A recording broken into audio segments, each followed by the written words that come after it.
भगवान बुद्ध को ज्ञान प्राप्त हुआ। जब लोगों को पता चला कि बुद्ध को ज्ञान प्राप्त हुआ है, तो लोग ये जानना चाहते थे कि बुद्ध को क्या ज्ञान प्राप्त हुआ है, उन्होंने क्या नया जाना।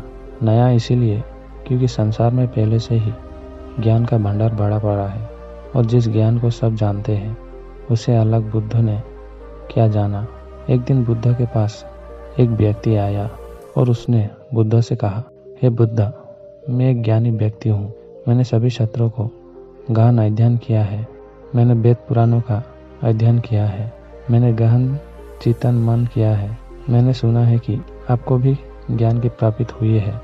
मैं ये जानने आया हूँ कि आपको क्या ज्ञान प्राप्त हुआ है, वो कौन सा ज्ञान है जिसे आप तक हम सब अनजान थे। आपको क्या प्राप्त हुआ है। बुद्ध उस व्यक्ति की बात सुनकर बुद्ध मुस्कुराए और बोले, मुझे कुछ भी प्राप्त नहीं हुआ है, बल्कि मेरे पास जो था वो भी चला गया। व्यक्ति ने कहा, आपसे क्या चला गया बुद्ध? बुद्ध ने कहा, लोभ, मोह, माया, लालच, ईर्ष्या, क्रोध, कमाना, इच्छा, बसना, ये सब मुझे छोड़ चुके हैं। वो व्यक्ति बोला, फिर आपने क्या पाया? बुद्ध ने कहा, कुछ भी नहीं। इस पर वो व्यक्ति बोला, फिर लोग ये क्यों कहते हैं कि आपको ज्ञान की प्राप्ति हुई है? क्या आपने ज्ञान प्राप्त नहीं किया है? बुद्ध मुस्कुराए और बोले, मैंने ज्ञान प्राप्त नहीं किया। ज्ञान तो सर्वत्र है, कौन में व्यापकगत नहीं है। मैंने तो केवल अपना आगन खो दिया। आगन खोने के बाद क्या बचता है? व्यक्ति बोला, आगन न होने पर तो सिर्फ ज्ञान ही बचता है। बुद्ध ने कहा, जब ज्ञान और आगन दोनों ही ना बचे तो क्या बचेगा? वो व्यक्ति बुद्ध के चरणों में गिर पड़ा और बोला, हे बुद्ध, ये सृष्टि के बारे में तो मैंने कभी विचार ही नहीं किया। बुद्ध कहते हैं, मेरे पास जो कुछ भी था मैंने सब खो दिया। सब छूट जाने के बाद मुझे पता चला कि जिन चीज़ों से प्रेम कर रहा था, जिन चीज़ों को मैं पाना चाहता था, वो सहायता ही नहीं थी। फिर वो सहायता क्या था जिसे बुद्ध ने प्राप्त किया? बुद्ध कहते हैं कि मैंने सब कुछ खो दिया, तब मुझे ज्ञान दिखाई पड़ा। लेकिन इसके विपरीत हम सब कुछ पाना चाहते हैं। बुद्ध खोने की बात करते हैं और हम पाने की बात करते हैं। हम ध्यान करते हैं ज्ञान प्राप्ति के लिए, लेकिन क्या हम सभी के अज्ञानी मानने के लिए तैयार है? क्योंकि जो ज्ञानी है उसे ज्ञान प्राप्त करने की क्या ज़रूरत है, क्योंकि वो तो पहले से ही ज्ञानी है। और एक समस्या ये भी है कि हम अपने आप को ज्ञानी मानते हैं और ज्ञान भी प्राप्त करना चाहते हैं। भला ये कैसे संभव है? क्योंकि ज्ञान तो उससे ही हासिल हो सकता है जो अज्ञानी हो। पहले तो हम ये नहीं समझ पाते कि ज्ञान क्या है और अज्ञान क्या है। ध्यान से समझने का प्रयास करोगे तो पाओगे कि जिसे हम ज्ञान समझ रहे हैं वो अज्ञान ही है। हमारा ज्ञान ही हमारा अज्ञान है। उदाहरण के लिए हमारा ज्ञान कहता है कि हम सर्वस्व लेते हैं और जीवित रहते हैं, लेकिन अगर ध्यान से देखोगे और विचार करोगे तो पता चलेगा कि हम कभी सर्वस्व नहीं लेते। सर्वस्व अवस्था ही चलती है, क्योंकि अगर हम सर्वस्व ले सकते हैं और बंद कर सकते, तब हम कभी भी सर्वस्व को बंद कर सकते थे और शुरू कर सकते थे। फिर कोई भी व्यक्ति मुद्रा ना होता। अगर मुद्रा होता तो मुद्रा भी सांस ले रहे होते। तब ये हमारा ज्ञानी है जो कहता है कि हम सांस लेते हैं। धरती पर जब से मनुष्य आया है तब से अब तक मनुष्य एक ही प्रकार से चल रहा है। क्या आपने गौर किया है? व्यक्ति गरीब हो या अमीर, सब में एक ही जैसे भावनाएं हैं। सब क्रोध भी करते हैं, सब प्रेम भी करते हैं, सब शरारती भी है, सब लालची भी है, सब एक दूसरे से आगे भी निकलना चाहते हैं। इतिहास में बहुत बड़े बड़े राजा और सम्राट हुए जिन्होंने अपनी इज्जत बनाने और बचाने के लिए बहुत कुछ नष्ट किया, बर्बाद किया। लेकिन आज वो राजा और सम्राट नहीं है। उनकी जगह हम हैं। जो एक राजा या सम्राट करता है वही एक गरीब व्यक्ति भी करता है।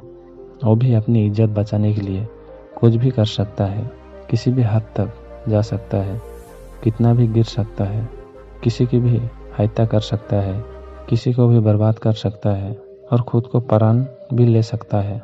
और अंत में चाहे कोई सम्राट हो या गरीब व्यक्ति हो, दोनों एक ही स्थिति में प्राणत्याग है।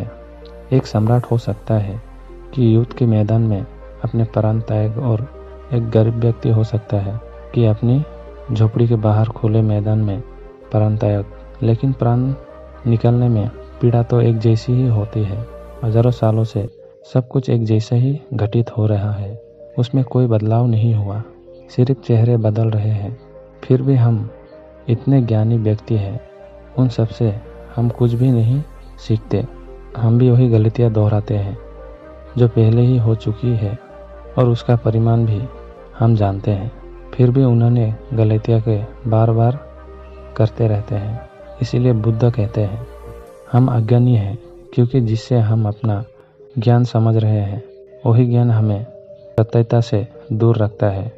बुद्ध जिस सत्यता की बात करते हैं, उन्हें जो सत्यता प्राप्त हुआ या जो सत्यता होता है वो ब्रह्मांडी होता है। वो हर जगह, हर समय, हर स्थिति पर एक जैसा ही होता है, उसमें कोई बदलाव नहीं होता है। लेकिन हमारा जो ज्ञान है, हमारा जो सत्यता है, वो परिस्थिति, समय और स्थान को बदलने पर बदल जाता है। एक सत्यता जो भारत में सत्यता है, वो दूसरे देश में असत्य हो जाता है। जैसे प्रेम और करुणा यूनिवर्सल सत्यता है, ये हर जगह, हर स्थिति में एक जैसा ही होता है। ये हर जीवों में एक जैसा ही प्रकट होता है, चाहे इंसान हो या जानवर। जैसे एक माँ अपने बच्चे से प्रेम करती है, वैसा ही एक गाय अपने बच्चों से करती है।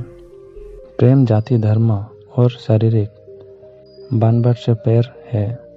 इसीलिए बुद्ध प्रेम और करुणा की बात करते हैं। लेकिन बुद्ध जिस प्रेम और करुणा की बात करते हैं, हम उसे समझ नहीं पाते। प्रेम तो हम भी करते हैं, लेकिन क्या वास्तव में हम प्रेम करते हैं? एक पति कहता है मैं अपनी पत्नी से बहुत प्रेम करता हूँ, लेकिन कुछ समय बाद वही पति अपने पत्नी की हत्या कर देता है। अब ये कैसे संभव है कि जहाँ प्रेम था, अब उसकी जगह क्रोध ने ले ली? क्योंकि ये प्रेम था ही नहीं, सिर्फ शारीरिक आकर्षण था। इसलिए वो समय के साथ बदल गया। हम प्रेम या कोई भी व्यवहार कहाँ से सीखते हैं? ये हम अपने परिवार, आसपास के लोगों और समाज से ही सीखते हैं। हमारी बुद्धि हमारे विचारों से ही निर्मित होता है, लेकिन हमारे आसपास के माहौलों से ऐसा विचार हमारे अंदर डाले जा रहे हैं, जिससे हमारी बुद्धि और समाज का पतन होता जा रहा है, वो विकृत होती जा रहा है।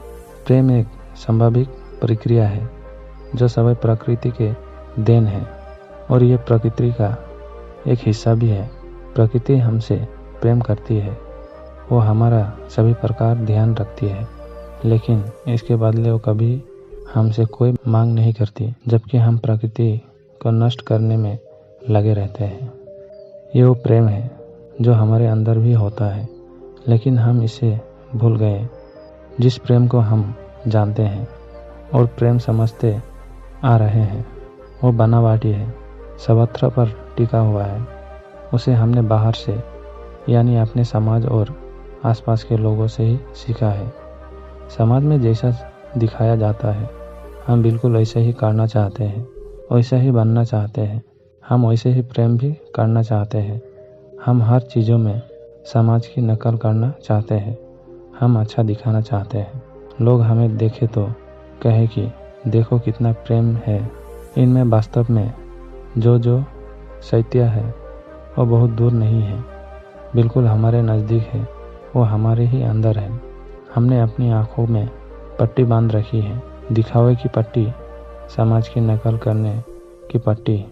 इसलिए हम अपने अंदर के सत्य को देखना ही नहीं चाहते, या ये कहो कि हम इतने विवस्त हैं कि हमें ये सोचने का समय ही नहीं है कि हम रोज़ जो कर रहे हैं उसे हटकर कुछ और भी किया जा सकता है। अपनी सामाजिक बुद्धि को छोड़ दो। जो समाज ने सिखाया है उसे कुछ समय के लिए भूल जाइए और कुछ समझो। खुद को जानने का प्रयास करो। आपके सबसे करीब आप खुद ही है। आपसे ज़्यादा आपके करीब और कोई हो ही नहीं सकता। दूसरे किसी भी व्यक्ति से ज़्यादा आप सभी को बेहतर जानते हैं। देखो कि आप क्या जानते हैं। क्या सच में आप अपने बारे में कुछ जानते भी हैं? ये सब ऐसे ही जिए चले जा रहे हैं। जन्म लेना और रोते चिल्लाते इस दुनिया से चले जाना, इस जीवन का। दोस्तों, अगर कहानी अच्छा लगे तो लाइक और चैनल को सब्सक्राइब जरूर करें। धन्यवाद।